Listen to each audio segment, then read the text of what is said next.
Dalam kesempatan hari ini, satu tema yang akan kita bahas tertarik dengan tema peristiwa-peristiwa penting di dalam bulan suci Ramadan. Anak-anakku sekalian, di dalam catatan peradaban Islam ada banyak peristiwa penting yang terjadi selama bulan suci Ramadan. Peristiwa penting di dalam bulan suci Ramadan yang pertama adalah turunnya wahyu pertama. Turunnya wahyu pertama atau disebut dengan nuzulul Quran. Nuzulul Quran ini artinya adalah turunnya Al-Quran dari Allah Subhanahu wa Ta'ala diberikan kepada siapa?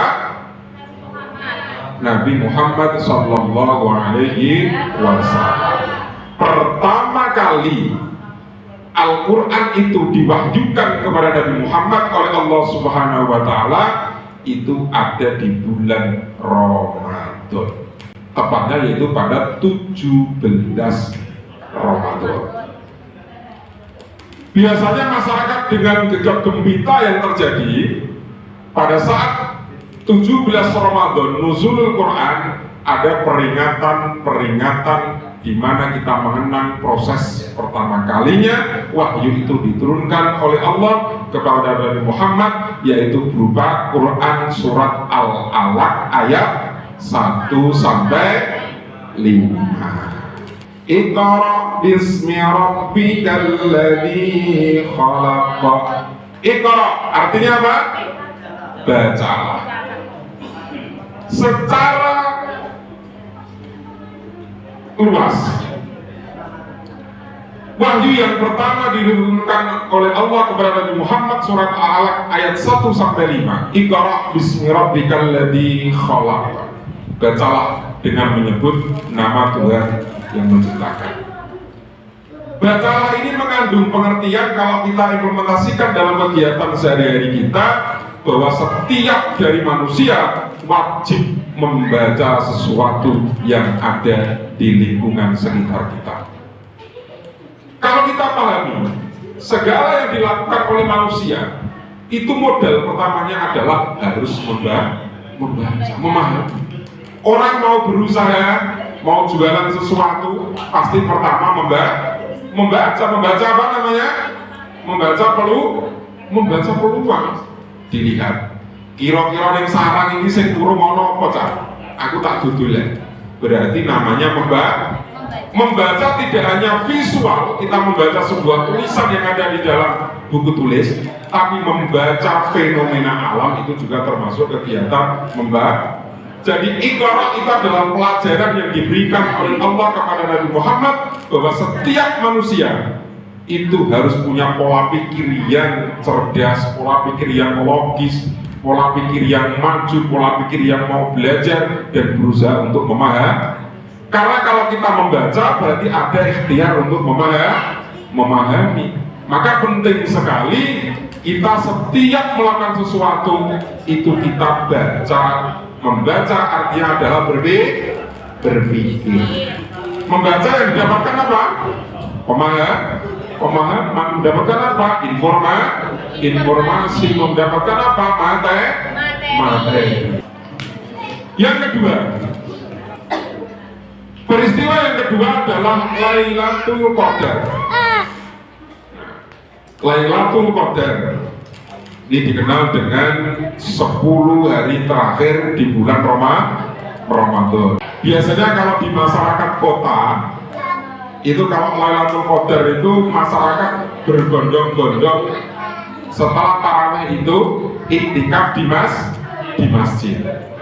Dalam rangka apa? Ngalap barokah untuk Lailatul Qadar.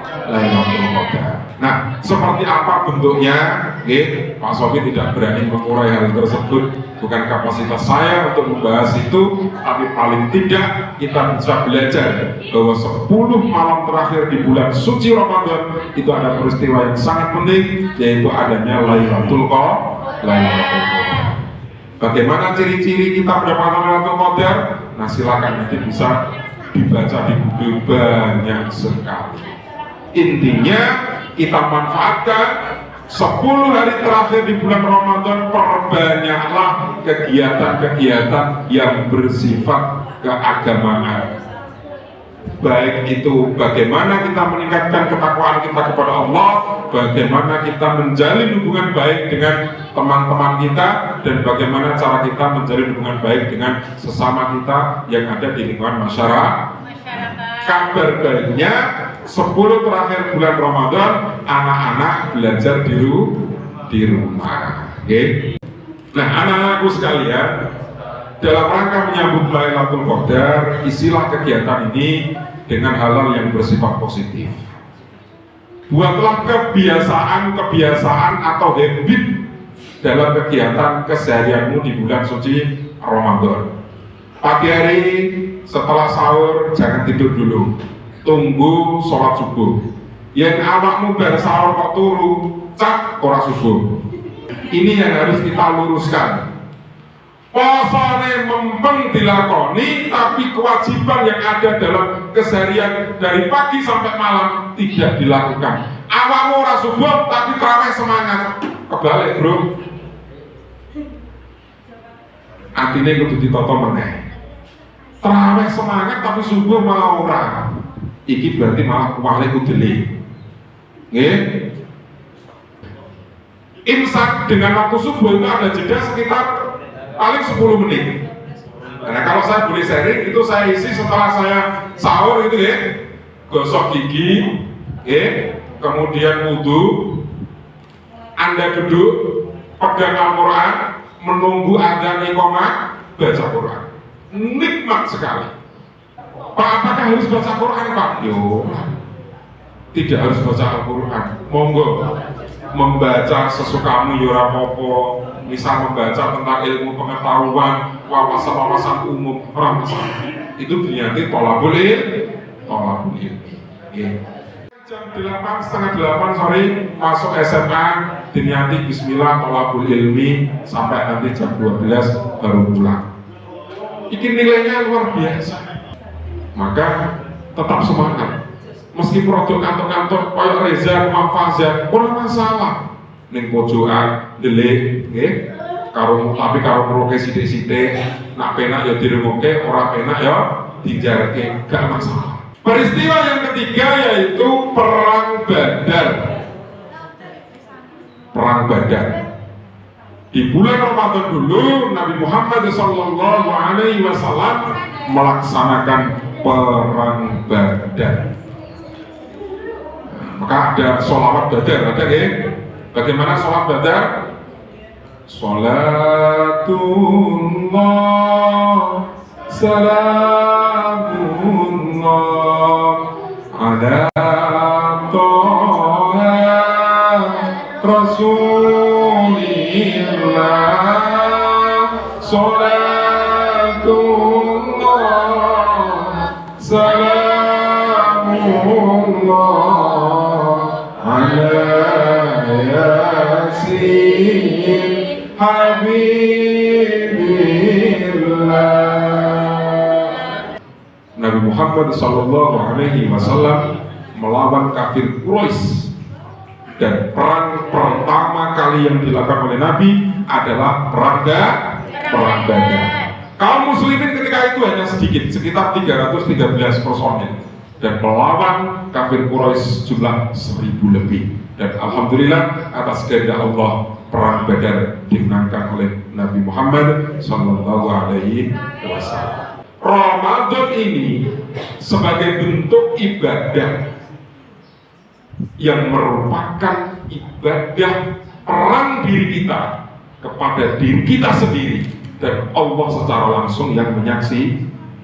Pahala poso Ramadan pangeran sing ngerti, bro. Awakmu ning jaba ngomong poso mungkin mlebu kamar nggo banyu aqua, anyep-anyep, yang ini misal makan sego pecel anget-anget, tempe anget-anget, ote-ote anget, ngombe es teh, seger ora kira-kira.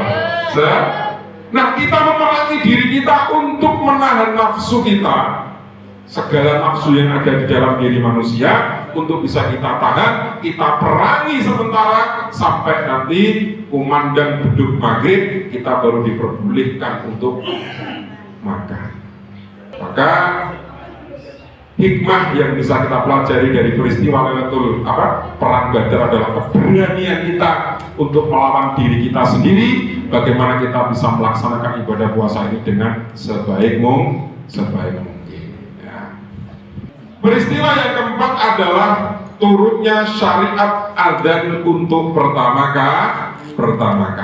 Jadi adzan itu pertama kali dikenalkan pada saat bulan Ramadan. Dikenal bahwa Bilal bin Rabah itu diminta oleh Muhammad Sallallahu Alaihi Wasallam untuk mengumandangkan adzan yang pertama kali.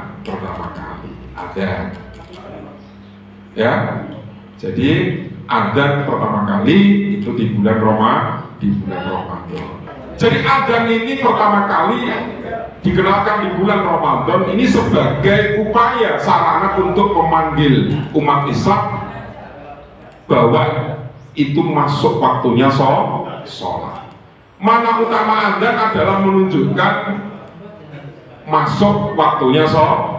Karena ketika itu waktu sholat itu tidak bisa diketahui atau dikenali dengan baik, maka adalah adzan. Ya, di lingkungan pesisir ngeri luar biasa. Musola jejer adzan kabeh bareng-bareng. Rata-rata adzan niku nak ora bulan poso mesti suarane wong tuwa. Tapi nak bulan poso ini lagi suaranya canom-nom iki adzan. Saya suka adzannya Mas Agus ini. Aat ini, candu saya dengan adzannya Mas Agus. Adzannya orang apik, tapi ning pena candu. Lu itu yang value yang bagus itu. Padahal adzan misal adzan masjid gede ya pena masjid gede. Tapi adzan Mas Agus suaranya itu khas, candu, dan saya seneng mesti. Jadi kalau waktu duhur ini Mas adzan tak nikmati betul. Jadi khas sekali itu. Dan dulu ketika kita kemah di Bukit Panggang, pernah kita kumandangkan sholat jamaah, itu selalu saya minta untuk adzan di Bukit Panggang untuk Mas Naam. Ya. Semoga selalu konsisten ya untuk selalu adzan sholat duhur di musola tercinta SMA Islam Al-Kamal. Peristiwa yang kelima adalah pembebasan kota Makkah. Pembebasan kota Makkah dari budaya-budaya lama yang menyembah berhala ini dibebaskan oleh Rasulullah Sallallahu Alaihi Wasallam. Jadi Nabi melawan kaum Quraisy pada tanggal 20 Ramadan. Ya. Jadi kaum Quraisy melanggar perjanjian Hudaybiyah, maka ketika itu Mekah dibebaskan oleh Rasulullah Sallallahu Alaihi Wasallam. Dan ketika pembebasan kota Makkah itu, ya, akhirnya kota Makkah menjadi diduduki oleh umat Muslim dan peradaban Islam dari sana berkembang semakin pesat dan berhala-berhalanya yang ada di sekitar Mekah itu dihancurkan oleh pasukan Nabi Muhammad Sallallahu Alaihi Wasallam. Jadi lanjut peristiwa yang kelima, lanjut pada peristiwa yang keenam. Peristiwa yang keenam adalah penghancuran berhala di sekitar Ka'bah. Peristiwa keenam yaitu penghancuran berhala di sekitar Ka'bah. Setelah Makkah itu didudukan oleh pasukan Rasulullah, berhala dengan sejumlah 360 yang mengelilingi Ka'bah itu dihancurkan. Karena sebelumnya berhala itu menjadi sesembahan masyarakat di sana. Dengan dihancurkan berhala, maka Mekah menjadi steril dari berhala-berhala dan Mekah menjadi pusat kegiatan untuk umat muslim. Maka sampai sekarang di Mekah itu menjadi sebuah harapan dan keinginan kita semua, ya, menjadi bagian dari rukun Islam yang terakhir, yaitu haji. Kita akan mendatangi dan beribadah di Mekah dan Madinah. Kita berdoa kepada Allah Subhanahu wa Ta'ala, semoga kita semua diberikan kesempatan untuk beribadah di Mekah dan Madinah. Amin Allahumma amin. Dan terakhir, peristiwa yang terjadi di bulan Ramadan, peristiwa yang ketujuh adalah wafatnya 4 orang terkasih Rasulullah Sallallahu Alaihi Wasallam. 4 orang terdekat Rasulullah meninggal dunia di bulan Ramadan. Kalau kita ingat, ya, sabduna fid dunya, fawzuna fil ukhra, bi Khadijatal kubra wa Fatimatal zahra, bi Khadijatal kubra wa Fatimatal zahra. Siti Khadijah, istri pertama Rasulullah Sallallahu Alaihi Wasallam, wafat pada tanggal 11 Ramadan. Ini peristiwa yang sangat mengganggu dan menyedihkan Kanjeng Nabi Muhammad. Siti Khadijah adalah satu-satunya istri yang kaya raya, satu-satunya istri yang kaya raya, yang membiayai semua perjuangan Nabi dalam memperjuangkan dinul Islam. Orang terkasih Rasulullah, Khadijah itu seorang istri yang kaya raya dan harta bendanya rela digunakan oleh Rasulullah untuk dakwah dinul Islam. Meninggal dunia pada tanggal 11 Ramadan. Yang kedua adalah Siti Aisyah. Siti Aisyah pada tanggal 17 Ramadan itu meninggal dunia. Ini juga istri Rasulullah. Lu menunggu yang lagune. Langsung ketemu lagu nih. Pernah dengar ya? Mulia, indah, cantik, berseri, kulit putih bersih merah di pipimu. Dia Aisyah, putri Abu Bakar, istri Rasulullah. Sungguh sweet Nabi mencintamu, hingga Nabi minum di bekas bibirmu. Bila marah Nabi kan bermanja, mencubit hidungnya. Ayatnya bareng-bareng.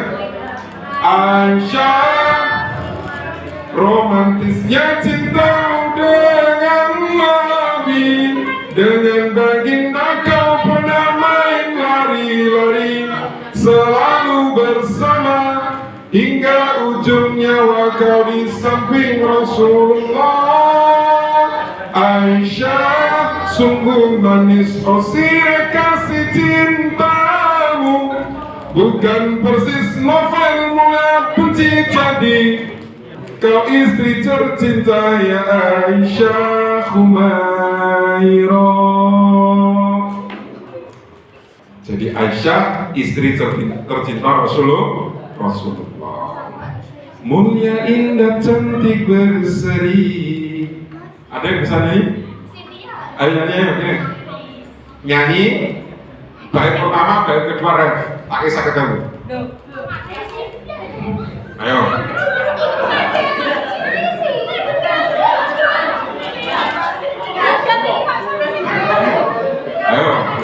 Ayo, begini. Ayo, saya katakan cair. Asik. Tepuk tangan untuk teman kita. Kayak tepuk tangan saya saat ini nyanyi. Duduk. Cek sound saya.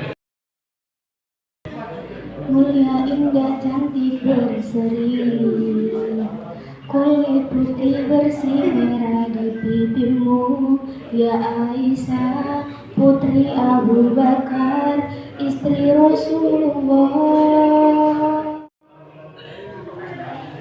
Sungguh sweet Nabi mencintamu, hingga Nabi minum di bekas bibirmu. Bila marah Nabi kan bermanja, mencubit hidungnya. Aisyah, romantisnya cintamu dengan Nabi. Dengan baginda kau pernah main lari-lari, selalu bersama hingga ujung nyawa kau di samping Rasulullah.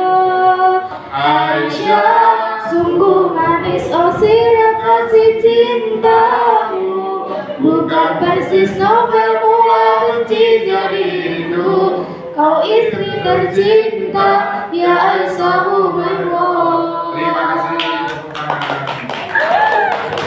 Nanti ya saya 5 menit dulu. Jadi orang terkasih kedua yang meninggal adalah Siti Aisyah. Sedih meneh. Wih, sini sedih ya. Orang ketiga yang dicinta Rasulullah yang meninggal adalah Fatimah Az-Zahra.